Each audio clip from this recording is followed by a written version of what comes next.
Falaremos hoje de algumas verdades sobre o clima, algumas verdades sobre o Afeganistão e sobre o Brasil. Sejam bem-vindos a mais um Política Impura na Rádio Transforma. Pedimos que partilhem, que subscrevam o canal, coloquem gosto e ouçam até ao fim.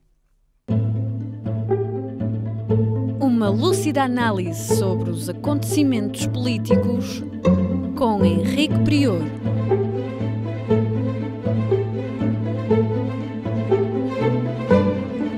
Política Impura na Rádio Transforma. Começamos pelo clima. A Organização das Nações Unidas publicou esta semana um relatório sobre as alterações climáticas. Nesse relatório, alerta-se a humanidade para os perigos das alterações climáticas. Muitas vezes não se fala nesses relatórios, nas argumentações que alguns dos que negam as alterações climáticas apresentam. E algumas delas não são totalmente desprezíveis. Reparemos que, por exemplo, no tempo do rei Alfredo o Grande, em cerca de 800 e pouco, na atual Inglaterra, havia bom vinho que rivalizava com o vinho francês. Posteriormente, sobretudo a partir do final do século XVI, a pouco e pouco foi desaparecendo a vinha na Inglaterra. E a vinha foi desaparecendo e só recentemente, há uns anos, é que voltou a ser cultivada na Inglaterra. E desapareceu a partir de 1600, porque a partir de 1600 houve uma pequena glaciação. A Terra está sujeita a grandes períodos de glaciação e períodos quentes de milhares de anos e a pequenas glaciações de cerca de 350 anos. E aquilo que sucedeu entre o final do século XVI e meados do século XIX foi uma pequena glaciação.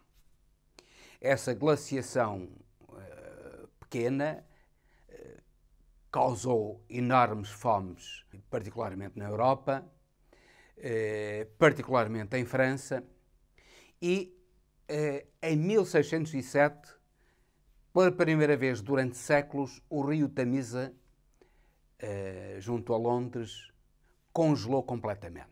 Isto é uma verdade que os negacionistas do aquecimento global apresentam e que, portanto, tivemos glaciações, tivemos períodos quentes, temos agora um período quente e a seguir a esse período quente vamos ter uma nova glaciação, pequena glaciação. Eles argumentam ainda que há outras razões para que a um período quente se suceda uma glaciação. Os períodos quentes fazem derreter as calotes polares fazem derretidas a água das calotes polares, vai misturar-se com a água do mar, em geral, dos oceanos, e isso fará o arrefecimento da água dos oceanos. O arrefecimento da água dos oceanos fará o arrefecimento da Terra. O arrefecimento da Terra provocará um novo período glaciar e também um consequente aumento do arrefecimento dos polos e da congelação da água polar. Tudo isto também é verdade. No entanto, isto é muito importante, e é aquilo que os negacionistas escondem, é que a ação do homem transformou este período quente num período quente muito mais longo. Neste momento, por efeito da saturação, quase, da atmosfera por CO2, por efeito da emissão de metano, que é muito pior que o CO2, o metano aparece, sobretudo, em consequência da entrada de luz na água do mar e também isto é importante, no enorme aumento do número de bovinos que existem na Terra. Os bovinos, nas suas fezes, emitem metano e, dado que o aumento da população está a ser acompanhado num aumento do consumo da carne bovina em todo o mundo e, portanto, da necessidade do aumento da existência de bovinos em todo o mundo, isso provoca também o aumento do metano em todo o mundo. Isto são dois exemplos de aumento não só do CO2, provocado nomeadamente pela poluição atmosférica dos automóveis, das fábricas, dos aviões sobretudo, dos barcos também, mas da emissão de metano e muitas vezes da transformação do CO2 em metano. Em consequência disso, aquilo que devia ser um pico no aquecimento seguido de um arrefecimento está a transformar-se num planalto, mas com uma tendência relativamente ascendente. E essa tendência é ascendente precisamente por efeito da ação do homem. É por isso que o relatório das Nações Unidas é muito importante para alertar a humanidade dos perigos que corre. Porque se o efeito do metano e do CO2 na atmosfera não for diminuído, nós corremos o risco, como alertam os cientistas, de um não retorno e que a Terra irá aquecer constantemente e, eventualmente, no futuro, tornar-se um lugar inabitável. É importante que as nações tenham consciência disso, que os governos tenham consciência disso e não continuem a proliferar o negacionismo como infelizmente tem proliferado e a desatenção que tem havido na humanidade, salvo em casos excepcionais como agora os incêndios na Grécia, na Turquia, agora na Itália também, as tempestades na Alemanha, na Bélgica, na França, na Inglaterra, tudo isso efeitos climáticos do aquecimento global. Tudo isso é importante que os homens se consciencializem que pode ser evitado desde que haja uma diminuição na utilização dos combustíveis fósseis, uma diminuição na utilização da carne de bovino a nível mundial para que quer o CO2, quer o metano não continuem a ser lançados na atmosfera em condições tais que, a continuar assim, o planeta irá aquecer irreversivelmente e, ao contrário do que dizem os negacionistas, não passará de uma era de aquecimento para uma era de pequena glaciação, como aconteceu no passado. Falamos também de outras verdades que é importante referirem-se relativamente ao Afeganistão. Está a suceder uma tragédia verdadeira no Afeganistão. Já no programa anterior falámos dessa tragédia.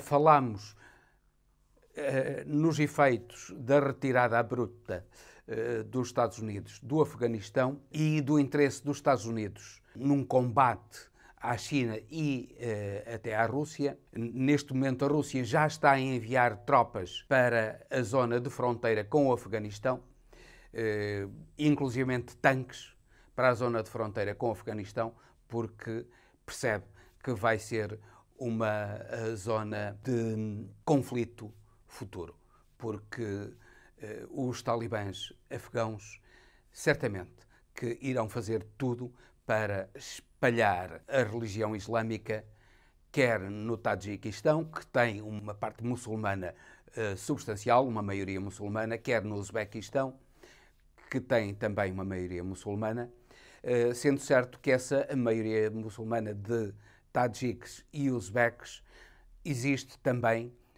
no norte do Afeganistão. E não foi sem qualquer razão que os talibãs conquistaram primeiro o norte do Afeganistão para impedir que houvesse qualquer forma de combate por parte da retaguarda quando eles quisessem conquistar, nomeadamente, Cabul. Eles conseguiram dominar o norte com o apoio das minorias melhor dizendo, uzbeques e tajiques islamizadas, e a partir do sul, particularmente de Kandahar, eles estão a avançar para Cabul. Neste momento, Cabul já é uma cidade sitiada e uma cidade que em breve será evacuada pelos antigos colaboradores dos americanos. Tenha-se em conta que o interesse, falamos no interesse americano em combater a China, em colocar ali uma zona de instabilidade para a China, porque o Afeganistão ainda tem uma pequena ligação por fronteira à China e à própria Rússia. Mas, e isso é muito importante, existe um outro interesse muito maior dos Estados Unidos e, sobretudo, de Israel, que é o de criar ali uma zona de instabilidade contra o Irão. O Irão, neste momento, é a principal preocupação de Israel e do seu aliado americano, pelo menos em termos militares. Ora, o Irão está no objetivo dos talibãs, porque os talibãs são da vertente sunita do islamismo, uma vertente muito mais radical do que a vertente xiita que domina o Irão e que é muito mais tolerante, inclusivamente com os cristãos que podem celebrar livremente o seu culto no Irão. Coisa que não sucede na Arábia Saudita e em outros países de maioria sunita. É esse conflito entre sunitas e xiitas, entre iranianos e afegãos fundamentalistas, que Israel está a fomentar. No fundo, as preocupações do Irão com o Afeganistão, com quem o Irão tem extensos quilómetros de fronteira, desviariam a atenção do Irão de Israel. É uma tática concebida para criar um inimigo num outro lado para diminuir o conflito do seu lado. Os afegãos sempre foram um povo belicoso, até de certo modo os paquistaneses sempre foram um povo belicoso, extremamente belicoso. Humberto Eco, num dos seus livros recentes, fala de que numa conversa com um paquistanês, taxista paquistanês em Nova Iorque, o taxista lhe perguntou quem eram os inimigos de Itália. E ele disse que era italiano e o taxista perguntou-lhe quem eram os inimigos da Itália. E Humberto Eco respondeu-lhe que a Itália não tinha inimigos. Ele disse, o quê? Não tem inimigos? Isso não é possível. E a verdade é que para aquelas tribos afegãs e paquistaneses, eles andaram sempre envolvidos em guerras, umas tribos com as outras, os pastuns com os uzbeques e com os tajiques e com os azares, tudo isso, tribos, etnias afegãs, os azares ao centro-norte, os uzbeques e os tajiques no norte do Afeganistão, os pastuns, que é a etnia maioritária, altamente maioritária, no centro e sul do Afeganistão. E esses andaram sempre em guerra. Nós podemos ver num filme um homem que queria ser rei, a forma como as tribos se guerreavam com os membros de uma tribo que estava situada na parte superior do rio a urinarem e defecarem na parte superior para humilharem e para impedirem os que estavam na parte inferior do rio de usarem as águas. Sempre foi assim e os impérios, até Alexandre não conseguiu dominar o Afeganistão. Essa guerra sem fim estão os Estados Unidos e agora Israel a fomentá-la por interesse particular dos Estados Unidos e, sobretudo, de Israel. Esquecem-se que há o interesse da segurança da humanidade que devia ser preservado. Esquecem-se que os atentados de Madrid, em Atocha, ataques às Torres Gêmeas, ataques noutros lugares do mundo, foram todos organizados a partir do Afeganistão. E aquilo que sucede com o Irão poderá suceder através do terrorismo simples com o Ocidente, incluindo os próprios Estados Unidos. E que esse bumerangue que os Estados Unidos e Israel lançaram contra o Irão, também contra a China, já se disse, e contra a Rússia, mas sobretudo contra o Irão, esse bumerangue vai certamente cair-lhes em casa. E pior ainda, eles não têm o mínimo respeito pelas mulheres afegãs. Não só os homens afegãos são completamente dominados pela religião, obrigados a usar barba, todos obrigados a usar barba, sob pena de serem fuzilados, mas as mulheres também não podem aprender a ler e escrever, não podem ir à escola, não podem ir à rua fazer compras. As mulheres são verdadeiras escravas que se mantêm dentro de casa. É esse tipo de pertença à religião, é esse tipo de crime que destrói a humanidade das mulheres, que é o principal perigo dessa gente que tomou conta do Afeganistão com o conluio dos Estados Unidos e de Israel, que abandonaram, aliás, os seus aliados.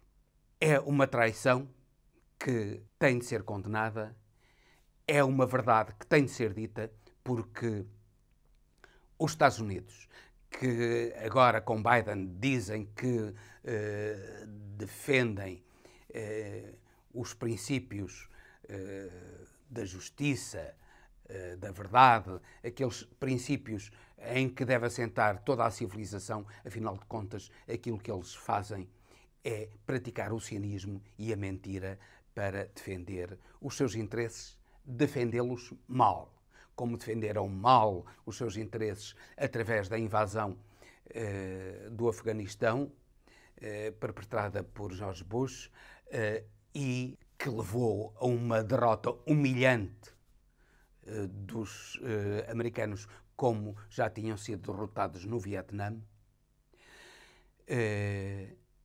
E, afinal de contas, esse abandono dos afegãos que prezam um pouco a liberdade à sua sorte demonstra até que ponto os Estados Unidos, em qualquer intervenção, continuam a pensar apenas nos seus interesses e não nos interesses dos povos em que a sua intervenção é feita. Passamos desta verdade relativa ao Afeganistão para outra verdade relativa ao Brasil.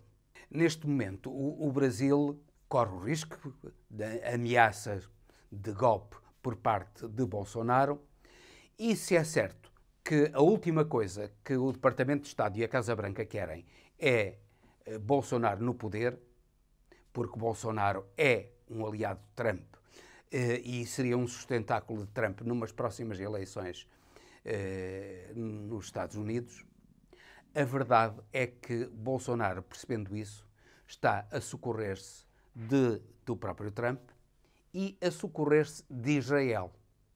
Israel, neste momento, é o principal aliado de Bolsonaro. Os serviços secretos de Israel estão a trabalhar ativamente no Brasil a favor de Bolsonaro. E aquela empresa, aquela ONG de fachada que Bolsonaro e Mourão criaram na Flórida com um coronel israelita, essa empresa não é mais do que uma forma de fazer com que a influência israelita seja cada vez mais profunda no Brasil, para levar a que o Brasil alinhe com Israel qualquer que seja a política de Israel. O fundamentalismo, parece fundamentalismo religioso também, de Bolsonaro. Não sabemos se é fundamentalismo religioso, se é cinismo apenas. Duvidamos que ele acredite em qualquer Deus, duvidamos que ele seja piedoso, porque certamente não é quem acredita em Cristo que defende o armamento de toda a gente e que defende o aniquilamento dos adversários. Mas ele pretende, num ato desesperado, manter-se no poder. Pretendeu, através de uma parada que ele encenou e que se tornou algo altamente ridículo aos olhos do mundo. Bolsonaro já não é apenas ridículo para os seus opositores dentro do país, ele tornou-se objeto de chacota a nível mundial, com os tanques a deitarem fumaça, uma exibição perfeitamente caricata que demonstra até que ponto Bolsonaro é completamente inconsequente e incompetente também para manter o poder. Estamos em crer que essa fantochada que foi aquele desfile de tanques junto ao Palácio do Planalto e que, ao contrário do que Bolsonaro pretendeu, não teve grande público apoiante do golpe, a verdade é que aquilo foi tão mau, tão ridículo, com tanta fumaça ridícula a ser lançada pelos tanques, que a única explicação para aquilo foi que eu não, porque é demasiado mau para ser verdade. A única explicação que podemos encontrar para aquilo é que os militares, os próprios militares, quiseram mandar uma mensagem ao Bolsonaro de que era ridículo ele estar a tentar fazer o golpe e que não alinhariam com o Bolsonaro num golpe. Que só aquilo que é atrasado no Brasil, completamente a trabalhar com fumaça, como eram aqueles tanques, essa gente, só essa gente, incluindo nos meios militares, é que apoiará Bolsonaro. E que os militares mais capazes e mais conscientes não estão do lado de Bolsonaro. Em nosso entender, só assim se entende aquela parada caricata que aconteceu no Palácio do Planalto para tentar intimidar os deputados no sentido de votarem aquilo que Bolsonaro pretendia, que era o voto impresso, para depois ele, através das milícias, fazer exatamente aquilo que ele diz que é feito no voto eletrónico, que é a fraude.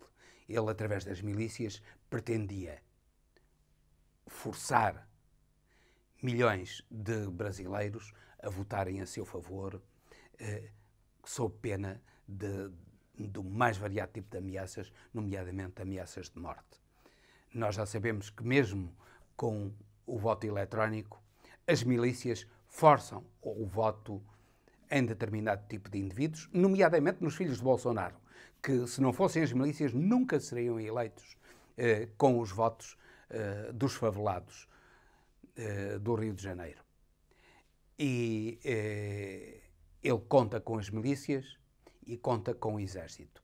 As milícias estão do seu lado, sem dúvida nenhuma, mas não têm nem de longe nem de perto o poder de fogo que têm as grandes forças militares. E por isso o Bolsonaro está cada vez mais frágil na sua tentativa de golpe para se manter no poder eternamente, mesmo perdendo eleições.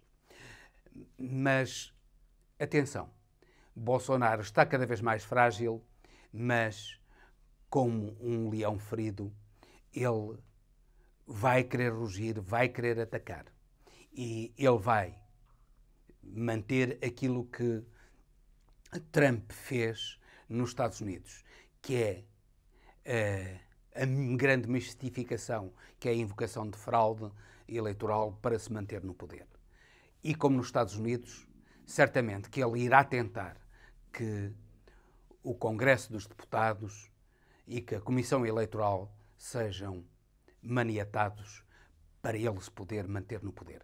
E que sejam maniatados agora não só por uma simples invasão, mas também pelas armas, pela troca de tiros, porque as milícias estão armadas de metralhadoras, estão armadas de armas, até armas pesadas, extremamente eficientes, e que irão ajudar Bolsonaro a manter-se no poder. O Brasil vai passar por um período difícil porque Bolsonaro não sairá do poder tranquilamente. Ele só sairá do poder, como disse Trump, com sangue. O Brasil que se prepare. Os democratas brasileiros que se preparem, que tudo façam para que não corra sangue no Brasil.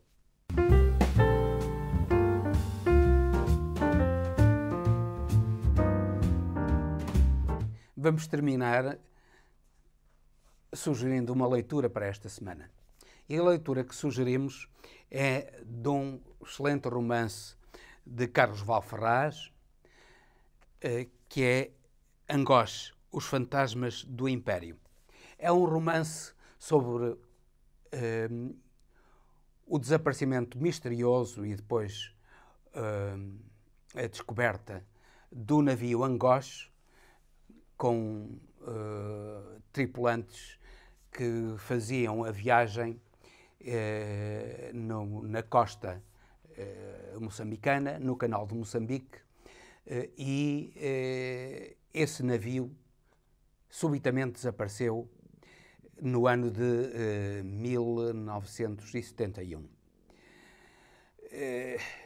Foi algo de extremamente humilhante para o colonialismo português, porque as tropas portuguesas, particularmente os serviços secretos portugueses, a Marinha Portuguesa, a aviação portuguesa naquela zona, não conseguiu saber o que é que se tinha passado com o navio Angoche. O navio foi encontrado, mas sem tripulantes. Ainda hoje não se sabe o destino destes tripulantes. É uma saga da guerra colonial, uma tragédia da guerra colonial que ainda está por esclarecer, que alguém saberá o que é que aconteceu, mas que não diz, não quer ou não pode dizer. E essa tragédia do Angoche está aqui abordada neste excelente romance de Carlos Valferraz. É um romance a não perder para se compreender o que foi a guerra colonial e, particularmente, o que foi a guerra colonial em Moçambique. E com isto despeço-me com amizade. Até ao próximo Política em Pura, pedindo-lhes novamente que partilhem, que subscrevam o canal e coloquem gosto.